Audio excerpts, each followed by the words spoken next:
Hola, hola. Hola.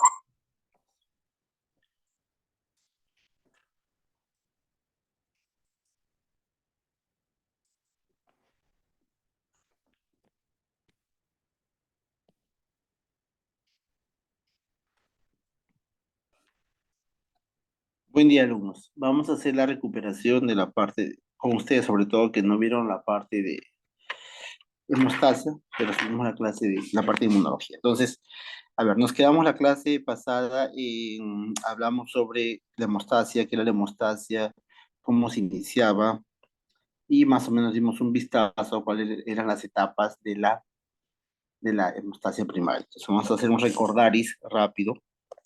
No se olviden que la hemostasia es un proceso fisiológico, cuyo objetivo es prevenir la pérdida de sangre, la pérdida de sangre. Pero al ser un fenómeno fisiológico, solo puede ser activado en situaciones especiales. Y dijimos, ¿cuál es el mecanismo que inicia la hemostasia? El mecanismo que inicia la hemostasia es la lesión vascular, o sea, del vaso sanguíneo o lesión endotelial, ¿no? Que es lo mismo, la lesión del endotelial. Entonces no se olviden, no puede iniciarse fisiológicamente el proceso de hemostasia si es que no hay una lesión vascular o una lesión endotelial. Además dijimos que en hemostasia participan tres componentes. Uno eran los vasos sanguíneos, primero. Segundo es las plaquetas. Y tercero eran los factores, o son los factores de la coagulación. No olvidemos también que estos dos primeros, vasos sanguíneos y plaquetas, participan en la hemostasia primaria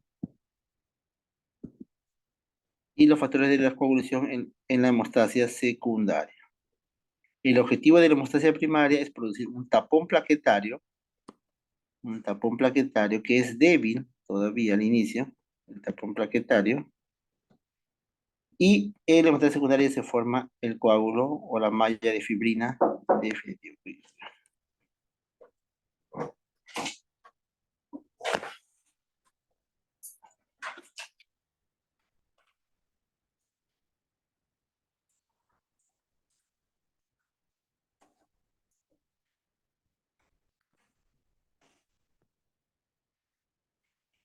Entonces, en la hemostasia primaria, estamos en la tenemos en la hemostasia primaria.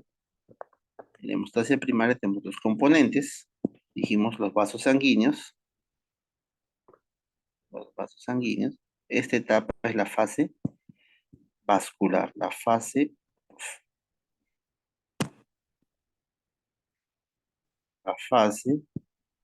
vascular. ¿Y en qué consistía la fase vascular? Fundamentalmente en una vasoconstricción, no se olvide, una vasoconstricción con el fin de disminuir el lumen, la luz de la herida y la presión sea menor. Y esto ocurría de tres maneras. Había una vasoconstricción refleja.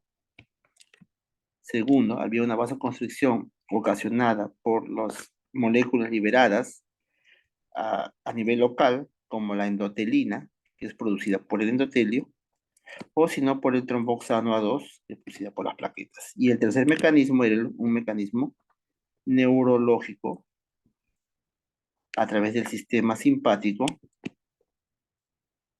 que va a estimular las células musculares lisas, a través de la norepinefrina, norepinefrina, norepinefrina. Y luego teníamos el segundo componente que son las plaquetas de la hemostasia primaria y esta es la fase plaquetaria, ¿no? O sea, luego de la vasoconstricción viene la fase plaquetaria que está compuesto que, que está compuesta por tres pasos, ¿no? La adhesión, la activación y la agregación. No se olviden. En la adhesión es la unión de la plaqueta con el colágeno. La activación es el cambio de forma. Ay, Dios.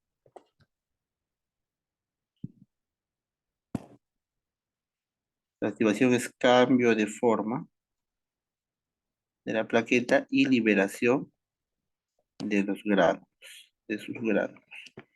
Y la agregación es la unión entre plaqueta y plaqueta. No se olviden esa parte.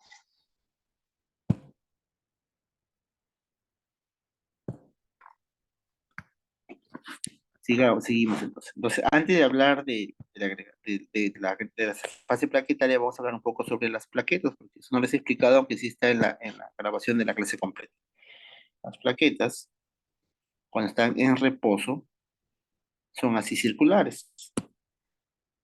Ninguna, y tienen, como cualquier fragmento celular o producto de una célula, tiene su sistema contráctil, su citoesqueleto de miosina, actina, miofibrillas, microtúbulos.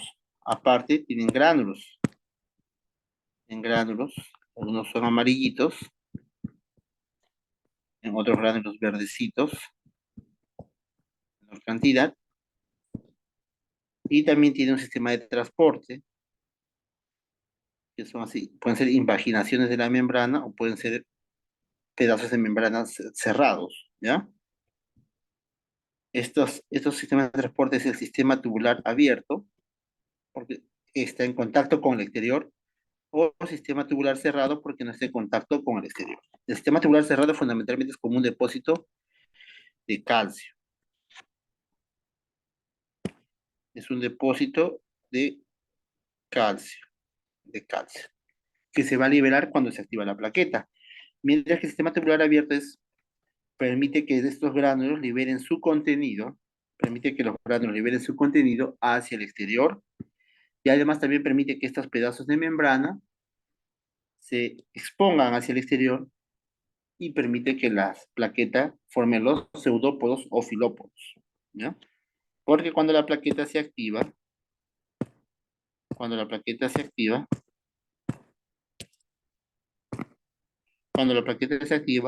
va a formarse una forma así, porque va a empezar a emitir, es una plaqueta activada. En la plaqueta activada, estos pedazos de membrana del sistema tubular abierto se prolongan y forman los pseudópodos, las miofibrillas, el sistema contráctil se contrae y permite la formación de los pseudópodos. Y el sistema tubular cerrado libera el calcio que permite que se contraiga todo el aparato contráctil de la plaqueta, ¿no? Y no hemos hablado de los gránulos. Hay dos tipos de gránulos. Hay dos tipos de gránulos. Estos amarillos son los gránulos alfa, que tienen fundamentalmente factores de la coagulación y factores de crecimiento. Y tenemos esos gránulos verdes menos abundantes. Los gránulos verdes son menos abundantes y se llaman gránulos densos. Gránulos densos. ¿Y qué tienen? Tienen fundamentalmente iones como el calcio, o tienen ATP, ADP y algunas aminas como la serotonina.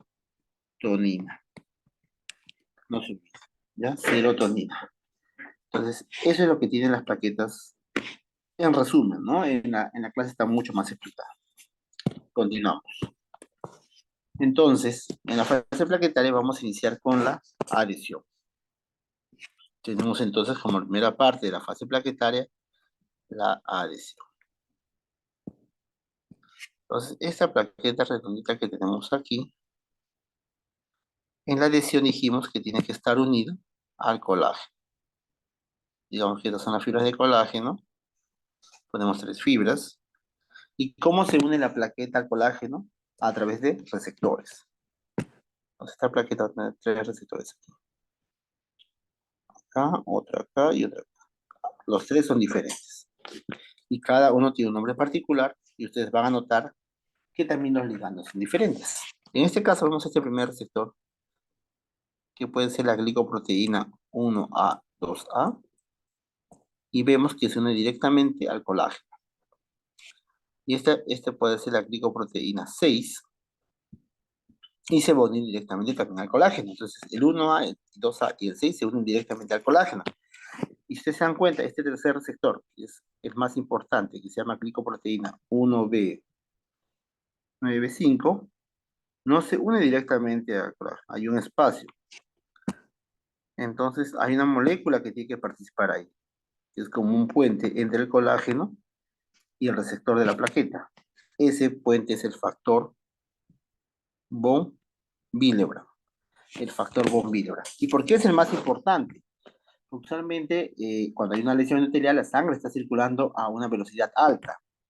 Entonces, el factor von Willebrand es liberado también de las células endoteliales de las plaquetas y se une al colágeno rápidamente. Y es más fuerte para unirse, para permitir la adhesión entre la plaqueta y el colágeno de manera indirecta, ¿no? Esa unión es más fuerte, por eso es que es el principal. Y luego ya una vez que disminuye el flujo por la vasoconstricción y todo, ya recién la glicoproteína 1A y 2A y 6 actúan en mayor medida. Pero al inicio el más importante es la glicoproteína 1B95. No se olviden. Entonces, en la adhesión tenemos tres receptores importantes. La glicoproteína 6, la glicoproteína 1A2A, que se van a unir directamente al colágeno, y tenemos la glicoproteína 1B95, que se une al colágeno, pero a través del factor von Willebrand. No se equivoquen, no se vayan a equivocar, no se vayan a equivocar, ¿ya? Y vamos a ver luego, ustedes tienen que darse cuenta que si yo tengo una alteración en esta, o en estos receptores, o me falta factor von Willebrand, puede haber una enfermedad, me puede producir sangrados, ¿no? Dentro de todas estas enfermedades, hay una en particular conocida, que es la deficiencia de esta glicoproteína, la deficiencia de la glicoproteína 1B95. Y esa enfermedad se llama síndrome de Bernard-Soulier. Síndrome de Bernard-Soulier.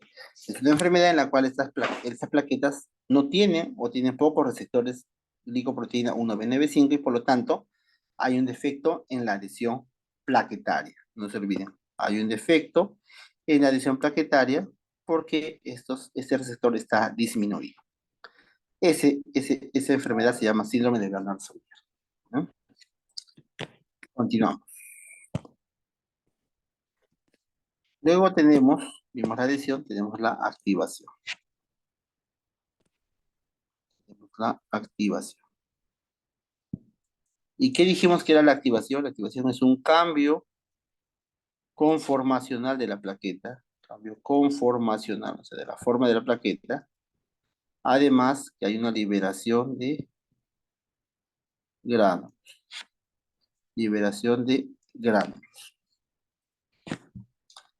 Entonces, en este cambio conformacional, la plaqueta queda redondita, se va a convertir en una plaqueta así estrellada porque está activada, ¿ya? ¿Y qué ocurre en esta activación? Se liberan los gránulos, se van a liberar muchas sustancias, entre ellas las que hemos hablado, puede liberarse el ATP, el ADP, la serotonina, todos ellos son potentes activadores plaquetarios, también el tromboxano A2. Entonces, todos estos son activadores plaquetarios. ¿Y qué hacen? Una vez que se liberan, activan la plaqueta, actúan sobre ella misma, activándola una y otra vez, haciendo una retroalimentación positiva, pero no solo a ella, sino a sus plaquetas vecinas también las activas. Y esta misma plaqueta también activa a la otra, formándose una gran retroalimentación positiva entre ellas, ¿no? Entonces, eso es la activación. Hay liberación de los gránulos, de estas sustancias, y eso permite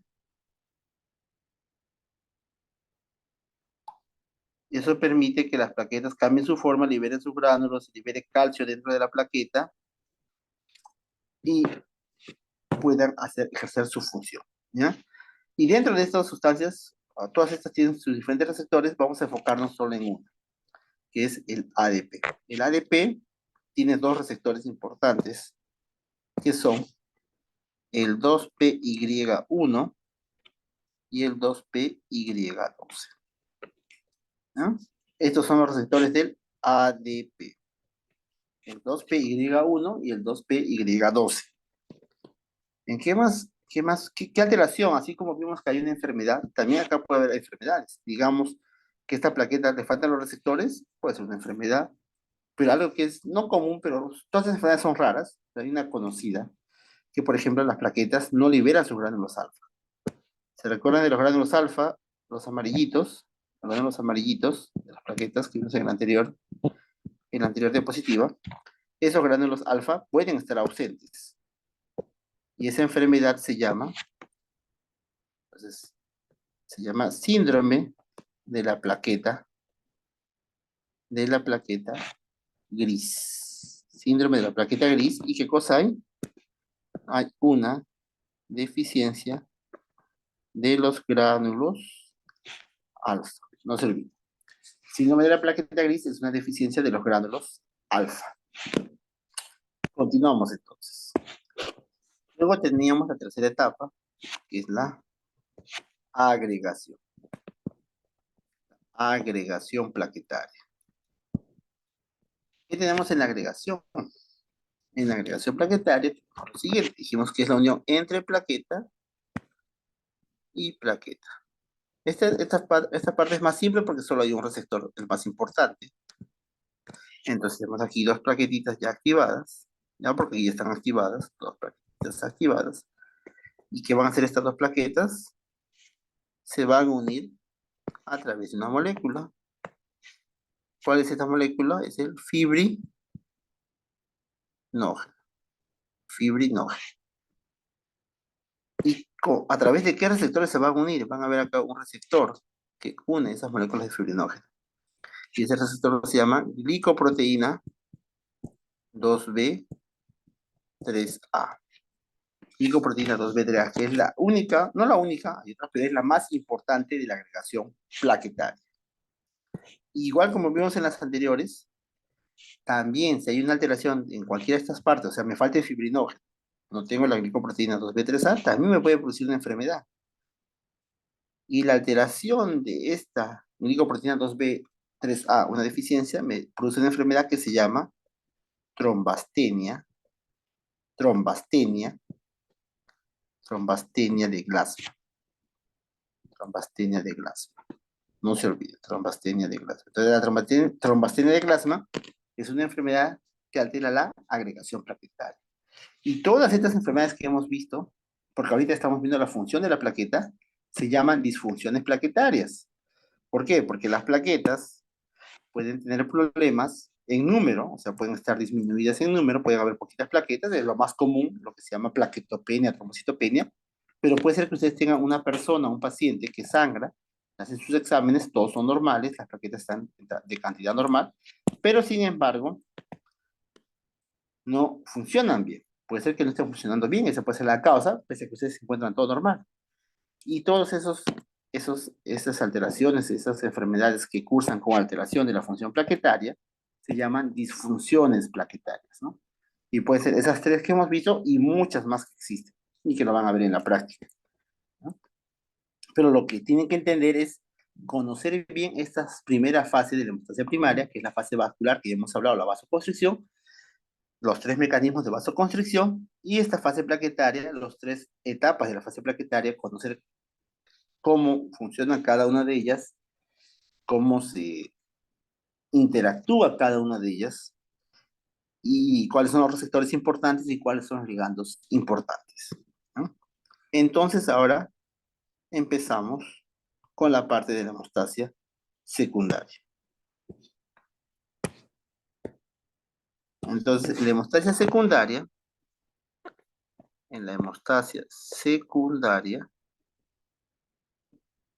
dijimos que iban a participar los factores de la coagulación. Ustedes han revisado la clase grabada o también sus diapositivas, las diapositivas que están en el Canvas, van a ver que los factores tienen diferentes números En romanos, van 1, 2, 3, 4, 5, 6, 7, 8, 9, 10, 11, 12 y 13. Y aparte hay otros como,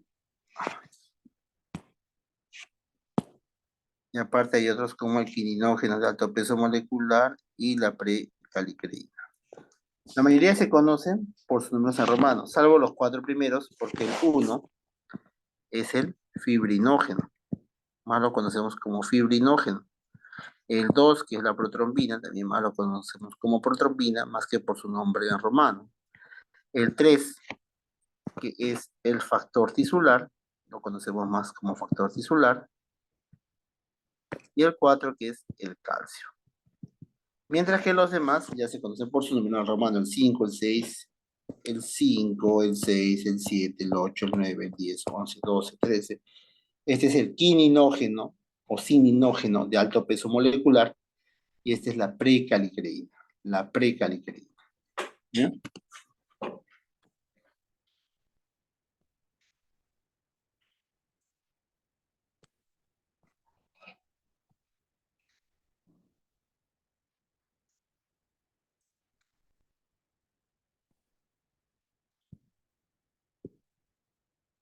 Entonces continuamos. ¿Qué más tenemos que saber de los factores de la coagulación? Todas son proteínas, no se olviden, son proteínas. Y la mayoría se producen en el hígado y en otros, a veces algunas en las plaquetas, otras en el endotelio, ¿ya? Pero tenemos que tener caracterizadas algunas de ellas. Por ejemplo, hay unos factores de la coagulación que se llaman factores vitamina K dependientes. ¿Cuáles son estos factores? Son cuatro. Cuatro factores de coagulación, procoagulantes. El 2, el 7, el 9 y el 10. Y también hay dos anticoagulantes, como la proteína C y la proteína S. ¿No? Los cuatro primeros, los de arriba, son, los cuatro primeros, los de acá, son procoagulantes, mientras esos dos, la C y la S, son anticoagulantes. ¿Y por qué son factores de vitamina K dependientes? ¿Qué hace la vitamina K? Estos factores que necesitan la vitamina K se suelen llamar simógenos. Simógenos porque es una proteína que todavía no es funcional. Entonces, ¿qué es lo que hace esta vitamina K? Imagínense que este es un factor de la coagulación. De la coagulación. Proteína, factor de la coagulación. Y tiene adherido, tiene solo un bracito acá. Y es un bracito carboxilo. ¿Ya? Entonces, usualmente así está el simógeno. Lo que hace la vitamina K es darle otro bracito de de carboxilo.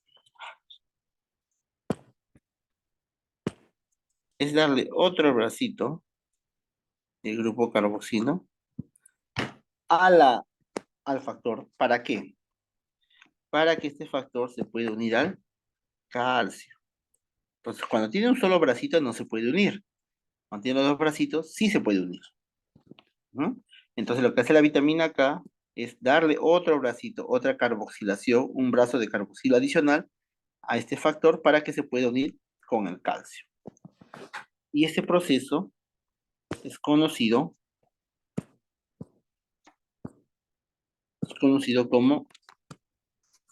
es una gamma carboxilación, una gamma carboxilación, carboxilación. Y esta gamma carboxilación se produce por una enzima que se llama la gamma glutamil carboxilasa. ¿Y dónde ocurre todo esto? En el hígado. En el hígado. Esta gamma glutamil carboxilasa lo que hace es usa como cofactor a la vitamina K y le da un residuo de carboxilo, o sea, un residuo carboxilo que hemos visto en la imagen, un residuo de carboxilo en el aminoácido. ¿En qué aminoácido? Lo dice el nombre. En el ácido glutámico o glutamina, ¿no? A nivel de ese aminoácido. Entonces, lo que hace esta enzima, la gamma glutamina carboxilasa, es, usando como factor la vitamina K, le da un bracito más, un residuo carboxilo más a nivel de la glutamina. Y el factor que estaba manquito ya tiene dos brazos y puede abrazarse al calcio. Esos son los factores de vitamina K dependientes y son importantes por eso, y ese es el mecanismo que hace la vitamina K para que este factor pueda ser funcional. Continuamos entonces. Luego tenemos otros factores que son llamados factores de contacto. Factores de contacto. Entre ellos, ¿quiénes tenemos? El factor 12, también el factor 11, el quininógeno de alto peso molecular y la precalicreína. De estos cuatro, salvo el factor 11, lo voy a borrar por eso, salvo el factor 11, estos tres no suelen ocasionar, no se olviden, no ocasionan clínica hemorrágica, o sea, no ocasionan clínica de sangrado. ¿Qué significa clínica de sangrado? Es decir, estas personas, las personas que tienen un problema, una deficiencia de estos factores, no tienen mayores enfermedades. Porque cuando hay un déficit del factor, una disminución de uno de los factores de la coagulación, usualmente los pacientes presentan sangrados. Pero en el caso de estos tres factores, el 12, el quininógeno de peso molecular y la precalicreína, pese a que pueden ser deficientes, no van a ocasionar ningún tipo de sangrado. O sea, sangran lo normal. O sea, si se golpean, pueden hacer su moretón, se cortan, sangra, pero sangra lo que sangra una persona normal. No sangra en exceso, ¿no? ¿Y por qué ocurre eso? Porque se ha determinado que su papel en la coagulación, en el modelo actual de coagulación, prácticamente su participación es mínima. Es mínima. Por eso es que no produce mayor clínica de sangrado o clínica hemorrágica. Es importante que lo tengan en cuenta. Entonces, ahora vamos a ver la cascada de la coagulación, que es al final lo importante, ¿no? Para ustedes aprenderlo. Entonces, en la cascada de coagulación tenemos dos vías. La vía intrínseca. Quiero que presten mucha atención, chicos, ya, mucha atención. La vía intrínseca y la vía extrínseca. Y la vía extrínseca. Entonces, ambas vías es lo que se estudiaba antiguamente y nos explicaban todo el proceso de coagulación. ¿Por qué se llama vía intrínseca? Porque y cuando vamos a ver ahora que inicia con el factor 12, eran sustancias que estaban dentro de la sangre, pues, dentro del vaso sanguíneo, por eso se llamaba vía intrínseca. En cambio, la vía extrínseca inicia con la exposición del factor tisular, y el factor tisular es una proteína que está fuera del vaso sanguíneo, por eso se llamaba extrínseca. Pero el problema es que, a ver, vamos a hacerlo primero y luego le explico algo adicional, ¿ya? Entonces, la vía extrínseca, como dije, va a empezar con el factor tisular. ¿Qué es el factor tisular? Dijimos que es el factor número 3, pero el factor tisular es una proteína que, a diferencia de las demás proteínas que están circulando solas en la sangre, el factor tisular está unida a una célula. Entonces, hay una célula ahí que está expresando el factor tisular. No es un factor que está suelto, sino que está unido a una célula. Ustedes saben que debajo del endotelio está el tejido conectivo, pero también hay fibroblastos y otros tipos de células. Las células mesenquimales, esos fibroblastos, cuando se daña el endotelio, salen hacia el exterior y liberan el factor, o mejor dicho, exponen el factor tisular. ¿Y qué va a ocurrir? Pues no se olviden, el factor tisular está afuera, está pegado a una célula, no está suelto, está pegado a una célula. Este factor se va a unir al factor 7 y lo va a activar. Entonces, este complejo, factor 7 activado, factor tisular, va a actuar sobre una molécula que ahorita vamos a ver. Esa es toda la vía extrínseca. Entonces, la vía extrínseca, el único factor que participa es el 7 más el factor tisular. No hay más magia, no hay más, más problema. Es el único. Pero en la vía extrínseca, ¿cómo empezamos? En la vía extrínseca inicia con el factor 12.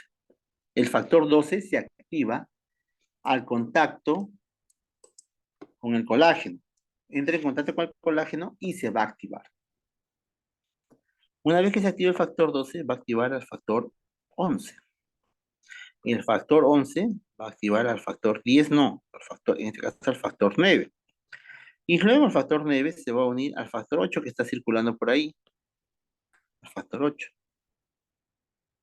Y ese complejo, factor 9, factor 8, van a actuar también sobre una molécula que vamos a ver ahorita a continuación. Entonces no se olviden, el 12 actúa sobre el 11 sobre el 9, y el 9 se une al, aquí he puesto 7, al 8. El 8, el factor 8 tiene una particularidad, el factor 8 siempre está unido al factor von Willebrand. El factor von Willebrand, que ya hemos visto en la adhesión plaquetaria, en este caso es una molécula que acompaña siempre en todo su tránsito al factor 8. ¿Y por qué la acompaña? Porque el factor 8 es muy débil, tiene poca vida media, tiene poca vida, es fácilmente degradable, y el factor 8 es como, el factor von Willebrand es como su guardaespaldas. Pero una vez que se une al factor 9, ya el factor 8, el factor 8, una vez que el factor 8 se une al factor 9, ya el factor von Willebrand se libera. Se libera y se retira. ¿Ya? Quiere decir que ya se unió al factor 8, entonces se libera y se va. Y solo queda el 8 como el 9. Entonces, tanto el 8 como el 9, como el factor 7, como el factor tisular, van a actuar sobre una proteína, sobre otro factor, que es el factor 10, uno de los más importantes. Este 10 activado se va a unir al factor 5. Y este factor 10 y factor 5 van a actuar finalmente sobre una molécula muy importante que es el factor 2. ¿Qué es el factor 2? La protrombina. Y la van a convertir en factor 2 activado, que es la trombina. Quiere decir que pasa de protrombina a trombina. Ay, disculpe. Se para yendo a trombina. A trombina. Entonces, el complejo factor 10, factor 5, actúa sobre la protrombina convirtiéndola en trombina. ¿Y qué hace la trombina? La trombina va a actuar sobre factor 1 y la va a convertir en una activada. ¿Cuál es el factor 1? El fibrinógeno. ¿Y en qué la va a convertir? En fibrina. Fibrina. ¿Para qué? Para que finalmente sobre esas plaquetitas que estaban acá, las plaquetitas que estaban ahí, se forme una malla de fibrina, ¿no? Entonces la fibrina forma una malla, pero esta malla no es suficientemente fuerte porque no está, tiene enlaces débiles. Entonces tiene que venir un factor que lo estabilice. ¿Quién es ese factor? Es el factor 13. Entonces, el factor 13 actúa sobre esa malla de fibrina y hace que se una más fuerte, se intercruce las fibras, se crucen las fibras y el coágulo sea más potente, o más fuerte, más poderoso y no se pueda romper fácilmente. Por eso el factor 13 se llama factor estabilizador de la fibrina, ¿no? Factor estabilizador de la fibrina. De la fibrina. De la fibrina. De la fibrina. Factor estabilizador de la factor estabilizador de la fibrina. Entonces, hasta ahí es algo sencillo, ¿no? Entonces, lo que yo les mencionaba antes, si ustedes ven acá, el factor 12 inicia la vía extrínseca y el factor 7 inicia la vía intrínseca, diría el factor 12, y el factor 7 cuantisular, la vía extrínseca. Sin embargo, cuando se hacían estos estudios, los investigadores decían, por ejemplo, hay una enfermedad que se llama hemofilia A. En la hemofilia A, el factor 8 está ausente. No hay factor 8. O está deficiente. Entonces, estos niños que no tienen factor 8, tienen poco factor 8, sangran bastante. Sus articulaciones se llenan de sangre, sus codos, sus rodillas, y tienen sangrados en el músculo, incluso sangre. Y los investigadores se preguntaban, ¿y por qué este paciente que tiene déficit de factor 8 sangra tanto? Si se supone que si yo tengo una alteración aquí, tengo todavía mi vía extrínseca que está indemne, sanita, debería compensarme esa falla. Pero no sucede así, entonces decía, algo más debe pasar. Y por el contrario, habían personas que no tenían factor 12 o poquito factor 12 o poquita precalicreína o poquita quininógeno, otro peso molecular que actúan aquí, y sin embargo esos pacientes no tenían mayor sangrado, vivían su vida normal. Es como que no tuvieran ningún problema. Decía, algo debe pasar. ¿Por qué sucede eso y no lo otro? Si supone que este inicia la vía intrínseca, también debería haber lo mismo.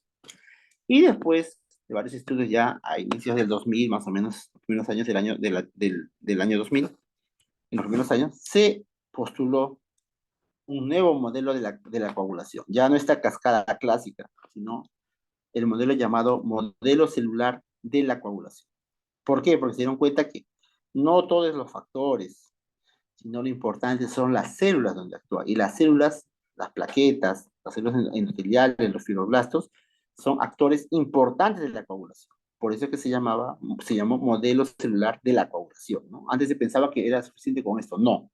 Y que las células eran meros acompañantes, no. Las células, como las plaquetas, el endotelio, los fibroblastos, son actores importantes de la coagulación, ¿no? Y se dieron cuenta que prácticamente hay un video que les he subido al Canvas, les he subido, mejor dicho, al Canvas, no, a la carpeta de grabaciones, les he puesto un video ahí, les he subido un video que es el modelo de coagulación celular. Pueden ver ese video, es muy bonito, muy didáctico, muy ilustrativo.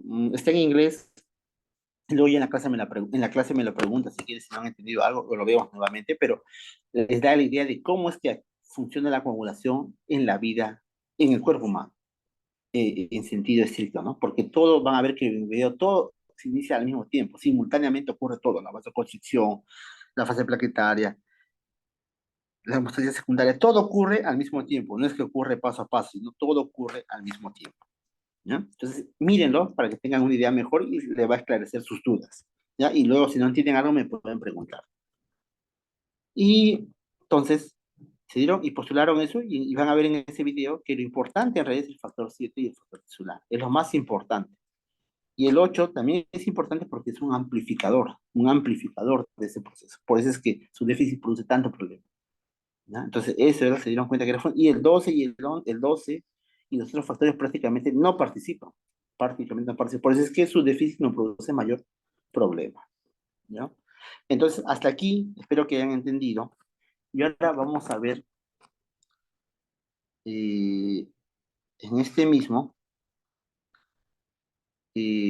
cómo podemos evaluar esta vía. ¿Por qué esta vía es importante? ¿O por qué todavía enseñamos, o se enseña todavía, mejor dicho, este modelo de población clásico? ¿Por qué? Porque es un modelo que permite de manera más didáctica que los alumnos o que un estudiante o un médico pueda comprenderlo y además permite que la interpretación de las pruebas de coagulación sea mucho más sencilla, disculpe, sea mucho más sencilla con este modelo, ya sea mucho más sencilla con este modelo. Y hay varias pruebas que podemos usar. No voy a borrar esto, lo voy a dejar acá porque luego quiero continuar, vamos a ir a la otra página. Vamos a hacer aquí. Entonces tenemos varias pruebas. Ya se va a acabar, quedamos aquí y continuamos nuevamente con la reunión, ¿ya?